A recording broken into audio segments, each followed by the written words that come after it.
Okay, अब देखो betatron या फिर इलेक्ट्रॉन एक्सिलरेटर। तो हाई एनर्जी के गामा रेज से न्यूक्लियर रिएक्शन तथा सॉलिड के ये गुणों का अध्ययन किया जाता है। छोड़ो यहाँ वाले, यहाँ से यहाँ तक की लाइन छोड़ो। गामा रेज को प्राप्त करने के लिए हमें हाई काइनेटिक एनर्जी वाले इलेक्ट्रॉनों की आवश्यकता होती है, लेकिन इलेक्ट्रॉनों को साइक्लोट्रॉन से नहीं प्राप्त किया जा सकता, क्योंकि उसका रीजन अपन ने देखा था, वेग में वृद्धि से उसके द्रव्यमान में बहुत अधिक वृद्धि हो जाती है, जिसके कारण उसकी फ्रीक्वेंसी कम हो जाती है। तो साइक्लोट्रॉन से एक लिमिट तक ही इलेक्ट्रॉनों की ऊर्जा में वृद्धि होती है। 1940 में जो भी है, लगभग 300 MeV तक के इलेक्ट्रॉनों को प्राप्त करने के लिए बीटाट्रॉन बनाया गया। तो मैं 300 MeV तक जो ये अगर इतनी एनर्जी के इलेक्ट्रॉन चाहिए तो उसके लिए बीटाट्रॉन यूज में लेते हैं, है ना। तो सबसे पहले इसका प्रिंसिपल क्या, सिद्धांत क्या है। ये फेराडे के विद्युत चुंबकीय प्रेरण के सिद्धांत पर आधारित है। इलेक्ट्रोमैग्नेटिक इंडक्शन जो है वो वाला फेराडे का लॉ होता है, ये उस पर आधारित है। तो फेराडे ने क्या बोला था, फेराडे ने ये कहा था कि अगर कोई क्लोज्ड पाथ है, उसमें चुंबकीय फ्लक्स में अगर चेंज किया जाए तो उसमें एक इलेक्ट्रोमोटिव फोर्स इंड्यूस होता है, और उस चुंबकीय फ्लक्स के परिवर्तन की दर जो होती है, यानी फाई पर फ्लक्स है तो उस परिवर्तन की दर कितनी हुई, d phi by d t, वो इलेक्ट्रोमोटिव फोर्स के बराबर होती है, और डायरेक्शन अपोजिट होने की वजह से वो माइनस होता है। इस नियम में क्लोज पाथ होता है, ठीक है, जो कि चुंबकीय फ्लक्स को बद्ध करता है, मतलब बाउंड करता है। अगर कोई इलेक्ट्रॉन या चार्ज पार्टिकल इस क्लोज पाथ के अलोंग, यानी अगर सर्कुलर है तो उस सर्कल के अंदर गति करता है, तो हर चक्र के दौरान ये उस इंड्यूस, वो जो फोर्स वहां पे जनरेट हुआ है, इलेक्ट्रोमोटिव फोर्स, उस फोर्स की वजह से वो क्या होगा, एक्सिलरेट होगा। तो जब चुंबकीय फ्लक्स का परिवर्तन होता है, तब उसके वजह से जो इलेक्ट्रिक फील्ड की जो लाइंस होती है वो सर्कुलर होती है, और वो उस इलेक्ट्रॉन को विद्युत बल देती है, जिससे उसको एक्सेलरेशन मिलता है। अभी और पढ़ेंगे होगा कैसे। तो इसका स्ट्रक्चर जो है वो कैसे होगा, स्ट्रक्चर देखते हैं कैसे होगा। तो स्ट्रक्चर मैं इंग्लिश मीडियम में बता देती हूँ यहाँ पे। ओ माय गॉड, स्ट्रक्चर जो है वो बहुत छोटा करना पड़ेगा। देखो ये इसका स्ट्रक्चर होता है, तो नीचे आपको यहाँ पर देखो ये सर्कुलर शेप, इसको डोनट क्या होता है, डोनट का शेप ऐसा होता है ना, खाने वाला जो डोनट डोनट होता है, ये इस तरह से। तो डोनट का शेप का यहाँ पे देखो क्या होता है, बीटाट्रॉन में एक डोनट रिंग शेप की आकृति का वैक्यूम चैम्बर होता है। उस वैक्यूम चैम्बर को हम स्पेसिफिक शेप के मैग्नेटिक पोल के बीच में रखते हैं। चुंबक में हम क्योंकि हमें मैग्नेटिक फील्ड कंटिन्यू चेंज करनी है, मैग्नेटिक फील्ड चेंज करेंगे तभी तो फ्लक्स चेंज होगा। तो 50 से लेके 200 हर्ट्ज के एसी करंट से हम मैग्नेटाइज करेंगे। इस प्रकार से उत्पन्न जो मैग्नेटिक फील्ड होगा वो कैसी डायरेक्शन में होना चाहिए, जिस प्लेन में आपका ये डोनट रखा हुआ है उसके परपेंडिकुलर होना चाहिए, यानी तो अंदर की तरफ जाता हुआ होना चाहिए या फिर बाहर की तरफ निकलता हुआ होना चाहिए। इसके अलावा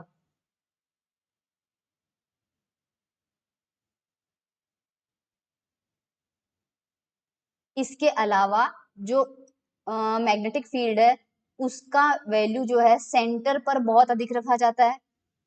सेंटर पर रखने का कारण यही है ताकि वो जो डिजाइन संबंधी आवश्यक शर्त है, वो आवश्यक शर्त क्या है डिराइव करेंगे अभी, आवश्यक शर्त का पालन हो। अब जो ये जो मैग्नेटिक फील्ड जनरेट हुआ है, ये मैग्नेटिक फील्ड भी इस तरह से फ्लक्चुएट होगा, क्योंकि ये एसी करंट की वजह से जनरेट हो रहा है और कंटिन्यू चेंज हो रहा है। तो ये दो काम करता है। एक तो क्या करता है, ये इलेक्ट्रोमैग्नेटिक इंडक्शन द्वारा गतिशील इलेक्ट्रॉनों पर टेंजेंशियल एक्सेलरेशन लगाता है, यानी इस तरह का पाथ है तो इलेक्ट्रॉन जब यहाँ होगा तो इधर भेजेगा, इधर भेजेगा, इधर भेजेगा, ये टेंजेंशियल एक्सेलरेशन उसको मिल रहा है पाथ के अंदर। दूसरा, उसको स्थायी वृत्ताकार पथ में घूर्णन गति करने के लिए अभिकेंद्रीय, यानी दूसरा है कि सर्कुलर मोशन में घुमाता रहेगा, उसके लिए रिक्वायर्ड सेंट्रीपिटल फोर्स यानी अभिकेंद्रीय बल जो होता है, जो कि सेंटर की तरफ लगता है, वो भी प्रोवाइड करेगा। तो टेंजेंशियल एक्सेलरेशन भी दे रहा है और सेंट्रीपिटल फोर्स भी दे रहा है, तो दो काम कर रहा है। ठीक है, अब हमारे पास आ जाते हैं यहाँ पर। तो यहाँ पर मैं आपको बता देती हूँ कि सबसे पहले इसको हम पढ़ते हैं, मैं जहां जरूरत पड़ेगी वहां इसको एक्सप्लेन कर दूंगी। डोनट के अंदर, डोनट में इलेक्ट्रॉन गन से उत्पन्न इलेक्ट्रॉनों की फोकसित किरण पुंज इंजेक्ट की जाती है। अब ये क्या मतलब हुआ, ये मतलब ये हुआ कि डोनट के अंदर हमारे पास में यहाँ पर देखो ये डोनट, ये यहाँ से इलेक्ट्रॉन की बीम इंजेक्ट की जाएगी, यहाँ से इलेक्ट्रॉन की बीम जो है वो क्या की जाएगी, इंजेक्ट की जाएगी। ठीक है, तो क्योंकि ये देखो ये कहाँ से जुड़ा हुआ है, ये क्या है, आपकी इलेक्ट्रॉन गन है, सोर्स है, यानी सोर्स मतलब यहाँ से आप इलेक्ट्रॉन गन को इंजेक्ट करोगे। और हमारे पास वैक्यूम चैम्बर क्रिएट करना है, तो इस डोनट के अंदर जो है ये वाला क्या है, 2 वैक्यूम पंप, वैक्यूम, क्योंकि वैक्यूम भी क्रिएट करना है अपन को, तो यहाँ से वैक्यूम क्रिएट हो जाता है। और ये मैग्नेट्स होते हैं जो कि स्पेशल डिजाइन के होते हैं। ठीक है, तो हमारे पास में ये आ गया। जब मैग्नेटिक फील्ड की इंटेंसिटी 0 से बढ़ना शुरू करती है, तो शुरू के 1/4 चक्र में मैग्नेटिक फ्लक्स के परिवर्तन की दर पॉजिटिव होती है। अब इसका क्या मतलब है, इसका मतलब है ये देखो, अगर इस साइकिल को 4 भागों में बांट दो, तो यहाँ से 0 है, यहाँ पर टाइम आपका t/4 है, यहाँ पे t/2 है, ये गलती से लिख दिया उन्होंने, ये t/2 है, ये 3t/4 है, और यहाँ पर t है। ठीक है, ये देखो, तो ये कह रहा है कि मैग्नेटिक फील्ड जो है जब बढ़ना शुरू करती है, तो शुरू से लेके यहाँ पीक पॉइंट तक, क्योंकि उसके बाद में वापस कम हो रहा है, तो मैक्सिमम यहीं तक बढ़ेगा, तो t/4 टाइम तक मैग्नेटिक फ्लक्स जो है उसका परिवर्तन पॉजिटिव होगा। तो यही लिखा हुआ है कि शुरू के 1/4 वक्र में फ्लक्स के परिवर्तन की दर जो है, rate of change of flux जो है वो पॉजिटिव होगी। और अगर पॉजिटिव होगा तो उसमें इंड्यूस्ड इलेक्ट्रोमोटिव फोर्स की वैल्यू कितनी होगी, माइनस का d∅dt होगी। ठीक है, तो अब ये फॉर्मूला यहाँ पे गलत लिखा हुआ है, तो इस फॉर्मूले को एक बार छोड़ दो, मैं बता देती हूँ क्या मिलेगा आपको यहाँ पे। तो जो फोर्स आपको मिल रहा है, फोर्स अपन बाद में निकालेंगे, जो हमारे पास इलेक्ट्रोमोटिव फोर्स मिला है उसकी वैल्यू कितनी है, जो इलेक्ट्रोमोटिव फोर्स है उसकी वैल्यू होगी प्रोपोर्शनल टू माइनस का d∅dt होगी, F proportional to minus d∅dt होगी, आगे आ जाएगी इसकी वैल्यू। ये फोर्स क्या करेगा, इलेक्ट्रॉन की काइनेटिक एनर्जी बढ़ाएगा। लेकिन जब मैग्नेटिक फील्ड का मान पीक पर पहुंचकर कम होना शुरू कर देगा, तो इससे इलेक्ट्रॉन पर ऑपोजिट डायरेक्शन में फोर्स लगने लगेगा, और ऑपोजिट डायरेक्शन में फोर्स जैसे ही लगेगा उसकी काइनेटिक एनर्जी घटना शुरू हो जाएगी। इसलिए हम क्या करेंगे, इस बल के प्रभाव को हटाने के लिए इसी टाइम पे, जैसे ही t/4 तक वो पहुंचेगा, t/4 तक वो पहुंचेगा, इलेक्ट्रॉनों को हम वहां से रिमूव कर लेंगे। तो इलेक्ट्रॉन के अंदर ऊर्जा में वृद्धि जो है सिर्फ एक पूरे साइकिल में 1/4 यानी 0 से t/4 टाइम तक के लिए ही होती है, जैसा कि डायग्राम में बताया गया है। उसके बाद में यहाँ से इलेक्ट्रॉन पुंज को निष्कासन कर लो, इजेक्शन कर लो। यहाँ तो इंजेक्शन किया है, अंदर पहुंचाया है, और t/4 पर इजेक्शन कर लिया, बाहर निकाल लिया। लेकिन इलेक्ट्रॉन जो होंगे वो सर्कुलर मोशन में ही मूव करेंगे। तो सर्कुलर मोशन में अगर उन्होंने 1/4 भी किया है, तो कर्वेचर तो है ही है, कर्वेचर होगा, तो रेडियस ऑफ कर्वेचर इस वक्त कितनी है, मान लीजिए r0 है, r0 है, और चुंबकीय फ्लक्स का मान फाई है। तो फेराडे के लॉ के अकॉर्डिंग हमें क्या मिलेगा, प्रेरित विद्युत वाहक बल का मान कितना होगा, माइनस d∅dt होगा। करेक्ट, माइनस d∅dt होगा। इंड्यूस्ड ईएमएफ हम जानते हैं कितना होता है, इंड्यूस्ड ईएमएफ होता है E.dl, पढ़ा हुआ होगा आपने, अलोंग द क्लोज पाथ। और क्योंकि हमारा E और dl एक दूसरे यहाँ पर पैरेलल ही है, जिस डायरेक्शन में इलेक्ट्रिक फोर्स की रेखाएं हैं टेंजेंशियल डायरेक्शन में, और उसी दिशा में इलेक्ट्रॉन मूव कर रहा है, इलेक्ट्रिक फील्ड के ऑपोजिट मूव करता है, लेकिन करेगा उसी प्लेन में, तो एंगल 0 है, सेम प्लेन में है दोनों, तो E इंटू एल हो जाएगा। और पूरे सर्कल के लिए लेंथ कितनी होती है, 2πr, तो 2π, अगर रेडियस कितनी है, r0 है, तो एक पूरे साइकिल में ये कितना हो जाएगा, E इंटू 2πr0। ठीक है, और यहाँ पर हो जाएगा लेफ्ट हैंड साइड में माइनस का d∅dt। तो इलेक्ट्रिक फील्ड की वैल्यू कितनी आएगी, हमें ये मिल जाएगी। अब इलेक्ट्रॉन पर फोर्स कितना लगा, इलेक्ट्रॉन पर फोर्स लगेगा माइनस ई उसका चार्ज, और उस पर इलेक्ट्रिक फील्ड कितनी है, ई, तो माइनस का ई इंटू ई लगेगा, तो यहाँ पर मल्टीप्लाई कर लेंगे, तो ये फोर्स उस पर लगेगा। ठीक है, आई होप यहाँ तक क्लियर है। अब किसी क्षण इलेक्ट्रॉन का वेग अगर v है, और r0 त्रिज्या के सर्कुलर पाथ पर बनाए रखने के लिए उस पर, क्योंकि दूसरा काम मैग्नेटिक फील्ड का क्या है, अभिकेंद्रीय बल देना, तो जो लॉरेंज फोर्स होता है QVB, वो कितना हो जाएगा, अब EVB हो जाएगा, और ये EVB ही mv² अपॉन r0 अभिकेंद्रीय बल के बराबर होगा। यहाँ से mv की वैल्यू निकालेंगे तो EBR नॉट हो जाएगा, जिससे ये पता चल रहा है कि अगर b बढ़ेगा तो उसका संवेग बढ़ेगा, यानी b के मान में वृद्धि होने से इलेक्ट्रॉन के संवेग में वृद्धि होती है। अगर संवेग में परिवर्तन की दर निकालो तो दोनों साइड में d/dt कर दो, दोनों साइड में क्या कर दो, d/dt कर दो, तो इधर आ जाएगा d/dt mv, इधर क्या है E, B और R नॉट। उसमें से देखो इलेक्ट्रॉन का चार्ज कांस्टेंट होता है, मैक्सिमम रेडियस जो है वो भी कांस्टेंट रहेगी, चेंज क्या हो रहा है, मैग्नेटिक फील्ड, तो ER नॉट बाहर आ जाएगा, d/dt किस पे लग जाएगा, B पे लग जाएगा। न्यूटन के सेकंड लॉ से हम जानते हैं rate of change of momentum क्या होता है, फोर्स के बराबर होता है, तो फोर्स कितना आ जाएगा, RHS को एज इट इज छोड़ दो, ये आ जाएगा।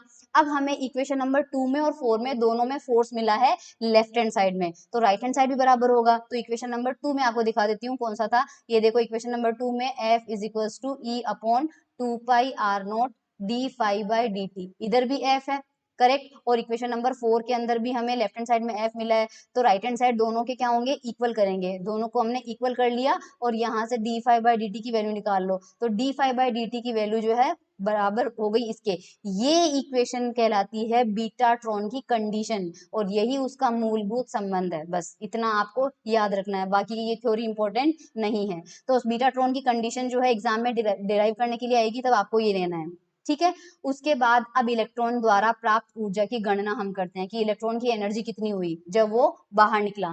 तो हमारे पास हमने जो मैग्नेटिक फील्ड लगाई थी वो मैग्नेटिक फील्ड AC करंट से आ रही थी, उसकी वजह से मैग्नेटिक फील्ड भी इस तरह से चेंज होगी, तो मैग्नेटिक फील्ड अगर इस तरह से चेंज होगी तो जो फ्लक्स है वो भी इस तरह से चेंज होगा, तो इस वजह से जो फ्लक्स है फाई वो साइन या कॉस के टर्म में चेंज होना चाहिए। तो सपोज हमने उसकी वैल्यू मान ली phi naught sine omega t, जिसकी मैक्सिमम वैल्यू कितनी है, फाई नॉट है, और उसकी आवृत्ति कितनी है, ओमेगा।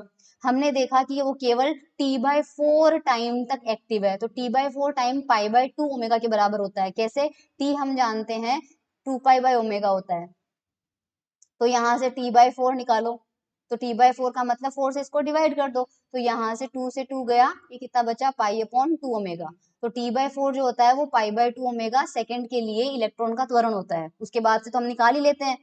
यदि त्वरित इलेक्ट्रॉन का अप्रोक्सीमेटली वेलोसिटी जो है, मान लीजिए लाइट की वेलोसिटी के बराबर हो जाए, तो इतने टाइम में इलेक्ट्रॉन कितनी दूरी तय करेगा। देखो अगर मान लीजिए जो इलेक्ट्रॉन एक्सीलरेशन कर रहा है उसकी वेलोसिटी c मान ली जाए, तो T/4 टाइम तक वो चलेगा, किस वेलोसिटी से, c वेलोसिटी से, तो कितनी दूरी तय करेगा, c इंटू T/4 करेगा, और T/4 की वैल्यू कितनी है, पाई/2 ओमेगा, तो c into pi upon 2 omega दूरी तय करेगा, तो ये देखो c पाई/2 ओमेगा दूरी तय करेगा, करेक्ट, ये हमें पता चल गया।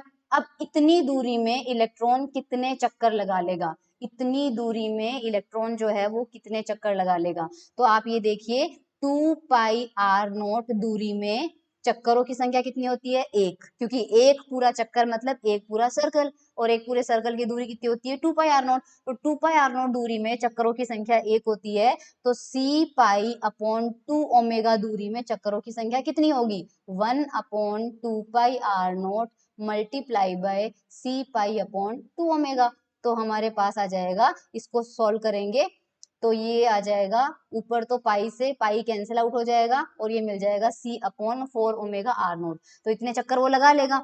हम समीकरण नंबर 2 से देखें तो समीकरण नंबर 2 आप वीडियो बैक करके देख लेना, f की वैल्यू ये थी, f की वैल्यू ये थी, यहाँ पर फाई की वैल्यू रखते हैं phi naught sine omega t, तो ये देखो d phi by d t है, तो d बाई डी टी, और यहाँ पे आ जाएगा phi naught sine omega t, तो ये आ जाएगा, फाई नॉट तो कांस्टेंट बाहर है, साइन थीटा का क्या होता है, कॉस थीटा होता है, तो हमारे पास ओमेगा बाहर आ जाएगा और कॉस ओमेगा टी आ जाएगा, ठीक है। तो d phi by d t की वैल्यू जो है वहां पर ये वैल्यू रख देंगे और बाकी सॉल्व करेंगे तो एफ की वैल्यू ये आ जाएगी।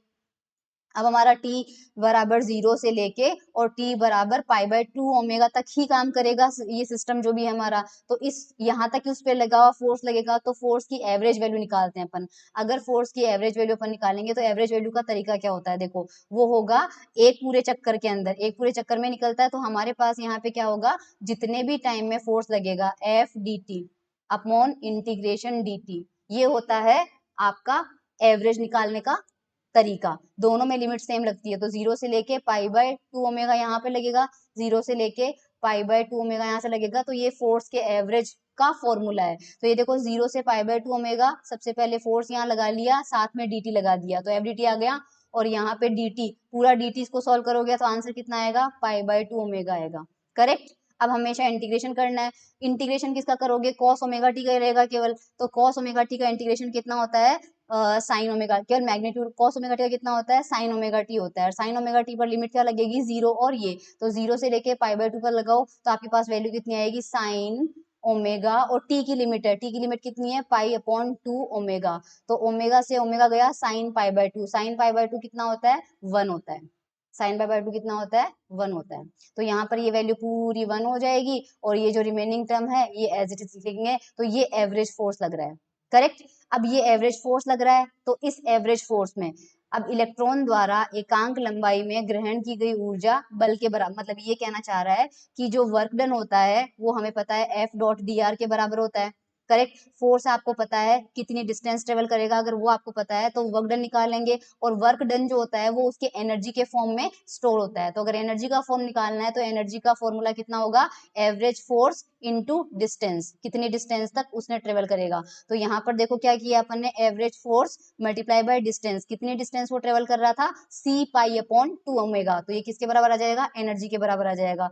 एफ बार की वैल्यू आपने यहाँ से निकाली रखी है, ये उठा के यहाँ पर पुट कर दो, और ये आपके पास आ जाएगा आंसर। जो टर्म्स कैंसिल आउट हो रहे हैं उनको कैंसिल आउट करो, जैसे ओमेगा से ओमेगा कैंसिल आउट होता है, पाई से पाई कैंसिल आउट हो रहा है, तो यहाँ पर ये वैल्यू आ जाएगी एनर्जी की। ये एनर्जी की वैल्यू आपके पास आ गई। अब हम जानते हैं कि फाई नॉट की वैल्यू जो होती है वो होती है ये 2πr0²। ये कैसे आया, आपको बीटाट्रॉन कंडीशन क्या मिली थी, बीटाट्रॉन कंडीशन थी d∅dt is equals to 2πr0² dB/dt, ये कंडीशन मिली थी। इसमें अगर मान लीजिए dt से dt कैंसिल आउट हो जाता है तो दोनों साइड में इंटीग्रेशन करेंगे, तो d∅ की वैल्यू 0 से लेके फाई नॉट, और मैग्नेटिक फील्ड की 0 से लेके बी नॉट करो, तो इंटीग्रेशन की लिमिट से कितना आ जाएगा, फाई नॉट आ जाएगा, और 2πr0², और यहाँ पे आ जाएगा बी नॉट। तो ये फ्रॉम इक्वेशन 5 मैंने लिख दिया है, फाई नॉट आपके पास ये आ जाएगा। ये फाई नॉट की वैल्यू उठा के एनर्जी के अंदर वापस पुट करना है, तो एनर्जी के अंदर ये वैल्यू पुट करेंगे तो हमारे पास एनर्जी की वैल्यू आ जाएगी जो इक्वेशन नंबर 9 में दी हुई है। तो बीटाट्रॉन से प्राप्त ऊर्जा हमें ये मिलती है, जो कि आप देख सकते हैं कि वो द्रव्यमान पर निर्भर ही नहीं कर रही है, द्रव्यमान पर निर्भर नहीं कर रही है, इसलिए m is equals to m0/√v²/c² वाला टर्म जो साइक्लोट्रॉन में इस फॉर्मूले की वजह से सारा फसाद क्रिएट हो रहा था, सारा फसाद क्रिएट हो रहा था, अब वो नहीं होगा, क्योंकि ये मास पे डिपेंड ही नहीं कर रही है एनर्जी। अब क्योंकि ये मास पे डिपेंड नहीं कर रही है तो इसकी एनर्जी अनलिमिटेड रूप से हम बढ़ा सकते हैं, लेकिन ऐसा नहीं किया जाता है, क्योंकि ऊर्जा की हानि जो होती है वो इस ई के, मतलब ऑब्वियसली हर साइकिल में कोई भी चीज ऑपरेट होती है तो वहां पर एनर्जी का लॉस भी होता है, तो ये 300 MeV तक नियंत्रित कर देती है। इसके अलावा इसका एक और वो होता है कि इसमें बहुत भारी चुंबकीय ध्रुवों की आवश्यकता होती है, इसमें बहुत भारी चुंबकीय ध्रुवों की आवश्यकता होती है। ये आई थिंक क्या है यहाँ पे, ये तो वो है न्यूमेरिकल है, न्यूमेरिकल भी आपको करना पड़ेगा।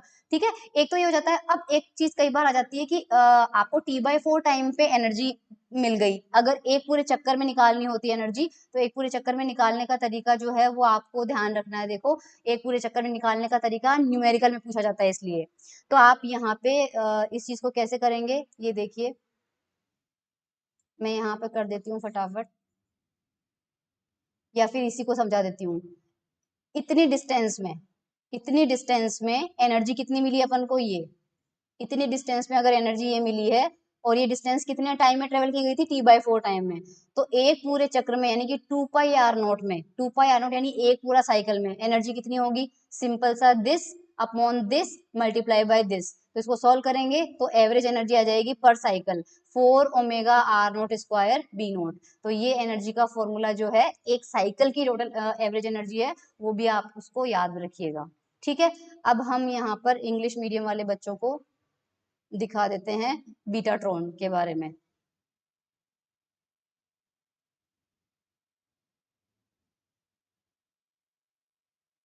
तो ये बीटाट्रॉन का इंट्रोडक्शन है, देन प्रिंसिपल है, देन डिस्क्रिप्शन ऑफ अपैरेटस है,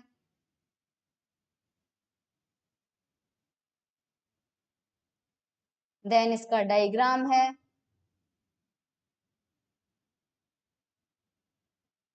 बीटाट्रॉन की कंडीशन डिराइव की थी हमने, ये वाली इक्वेशन मत याद करना आप, ये वाली गलत है, मिस वो करेगी आपको।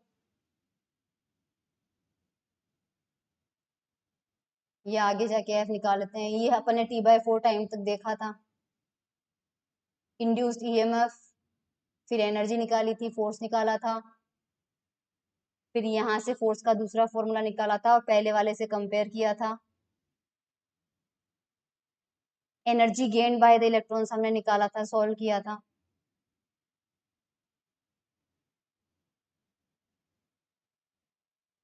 ये थोड़ा सा डेरिवेशन जो है वो हिंदी मीडियम वालों से अलग है, तो डेरिवेशन वाला पार्ट हिंदी मीडियम से कर लीजिएगा आप। बस ये बीटाट्रॉन लाइक ट्रांसफॉर्मर नहीं होगा। So that was all about betatron.